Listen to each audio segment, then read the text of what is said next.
زي ما عودناكم تغطيه خاصه لقناه صدى الملاعب لدوري ابطال مصر، والنهارده هنا في يوم مميز جدا من ملعب نادي 6 اكتوبر. مباراه كانت ممتعه جدا بين فريق الطيران وبين فريق تايجر اكاديمي، وانتهت بفوز فريق الطيران 1-0. ومعانا نجوم المباراه. تعرف بيك؟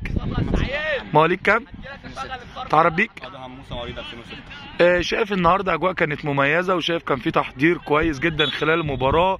احساسك ايه وانت في الملعب النهارده؟ متحمس كده، والكابتن كان عمال يحمسنا بره ويدينا تعليمات.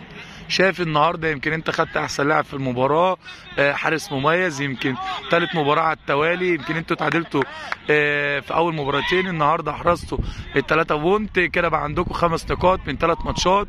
شايف احساسك ايه النهارده دوري ابطال مصر؟ طبعا فرحانين قوي. احنا طبعا قبل الماتش كنا بنقول احنا لو ما كسبناش النهارده يعتبر حلم الدوري راح، بس كل اللعيبه شدت قوي وعملنا ماتش هايل وكسبنا، واحنا معانا 10 لعيبه الشوط الثاني كله، والحمد لله كان ماتش كويس. شايف النهارده يمكن التاثير الطرد اللي انتوا لاعب اتطرد من عندكم، ومع ذلك برضو الحمد لله كنتوا عاملين مباراه كويسه وانتهت بفوزكم 1-0.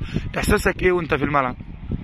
احساسي اللي عادي، ما كانش فيه واحد خرج، والكابتن عودنا دايما بالحماس، عودنا اللي ممع وحد خرج حد عمل لازم يبقى ايد واحده. كونك ان انت حارس مرمى كقائد في الملعب، يمكن اتطرد منكم لاعب، كنتوا عاملين مباراه ممتعه، كانت توجيهاتك ايه للعيبه وانت حارس مرمى؟ بتقدر تقول للعيبه ايه؟ طبعا في اخر الماتش احنا كسبانين فرق واحد، الفرقه الثانيه كانت ضاغطه جامد قوي، فكنت كل كره تطلع مننا اقول كل اللعيبه يرجعوا، ما كنتش بسيب حد يتمشى يعني، ويضغط التمرين كله يدي 100% عشان نكسب. شايف دوري ابطال مصر احتكاك كويس واستفدت من خلاله؟ طبعا. مثلا كده على نفسك تبقى زي مين؟ محمد الشناوي. لو حابب توجه رساله شكر النهارده للجهاز الفني، للاعبين، لاولياء الامور اللي جم صندوقكم خلال المباراه، تقول لهم ايه؟ اقول لهم شكرا على لو حابب توجه رساله شكر النهارده للجهاز الفني، للاعبين، لاولياء الامور اللي جم صندوق خلال المباراه، تقول لهم ايه؟ شكرا لكل حد عملوا معانا شغل حلو قوي. نتمنى لكم التوفيق لاعيبه الطيران فرع التجمع، وانتظرونا وتغطيه خاصه لقناه صدى الملاعب لدوري ابطال مصر.